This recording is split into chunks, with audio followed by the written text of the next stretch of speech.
એકવાર જોરદાર તાળીઓના ગડગડાટથી વધાવી લો। આ આપની આજની જે શોભાયાત્રા છે એમાં દરેક પક્ષ અને પાર્ટીઓ આપણા આદિવાસી સમાજના જે ભાઈ રાજકીય પક્ષો સાથે જોડાયેલા જે નેતાઓ છે, જે અલગ અલગ વિચારધારાથી જોડાયેલા છે, પણ આપણે એમની સાથે પણ સંવાદ કરી અને આપણા જનજાગૃતિના નેજા હેઠળ બધી જ રાજકીય પાર્ટીઓની સાથે સંકળાયેલા, જોડાયેલા અને કાર્ય કરતા લોકો આપણી આદિવાસી જનજાગૃતિ સમિતિના નેજા હેઠળ સર્વેએ એક જ રેલી કાઢવાની છે। એ હિસાબે આપણી સાથે બધા સંમત થઈ અને આપણે આટલી મોટી સંખ્યામાં ભેગા થયા। આપણે 20-25 હજાર જેટલી સંખ્યામાં આજે જે ભેગા થયા એ બદલ આપણે સૌના માટે તાળીઓના ગડગડાટથી વધાવી લઈએ। હા, નાની નાની પ્રવૃત્તિઓ આપણા સંગઠન થકી ચાલતી રહી છે। બ્લડ ડોનેશન કેમ્પ આવનારા સમયમાં ધીમે ધીમે ચાલુ થશે, આઈ કેમ્પ પણ ચાલુ થશે। તો આ બધી બ્લડ ડોનેશન કેમ્પમાં, આઈ કેમ્પમાં સહયોગ આપવા માટે વિનંતી છે। આ તંત્ર જે આપણી સાથે રહ્યું એ તંત્રને પણ આપણે આભાર માનીએ અને એમને આજે એક માંગણી આપણે કરતા જઈએ કે આપણા આદિવાસી વિસ્તારમાં વોર્ડ નંબર 13માં એક ભવ્ય હોલનું નિર્માણ થઈ રહેલું છે। તો બહુમત આદિવાસી વિસ્તાર જે છે તો એ હોલના નિર્માણમાં આપણા આદિવાસી નાયકના નામથી જો એ હોલનું નામકરણ થાય તો આદિવાસીઓ એને વધાવી લેશે અને આપની સાથે ખભેથી ખભા મિલાવીને રહેશે। જય આદિવાસી।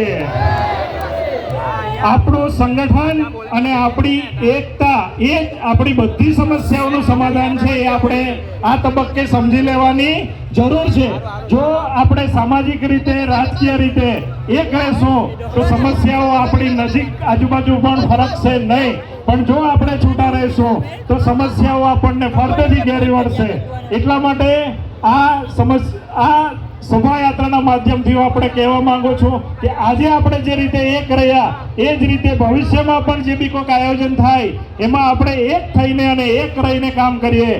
અને કદાચ તમે બધાએ પેલું જંગલ મૂવી જોયેલું બધાએ? એમાં પેલું ભેડિયાવાળું એક વાક્ય છે કે હર भेड़िया की ताकत ये झुंड है और झुंड की ताकत हर एक भेड़िया है।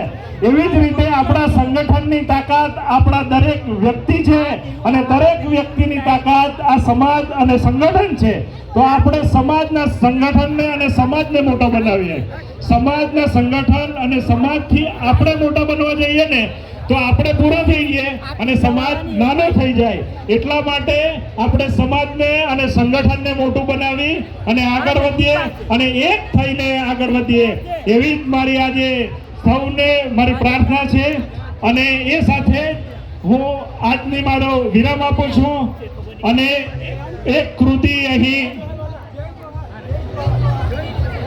જય જોહારનો કૃતિ માટે ગીત ચાલુ કરવા ડીજે વાળા ભાઈને વિનંતી।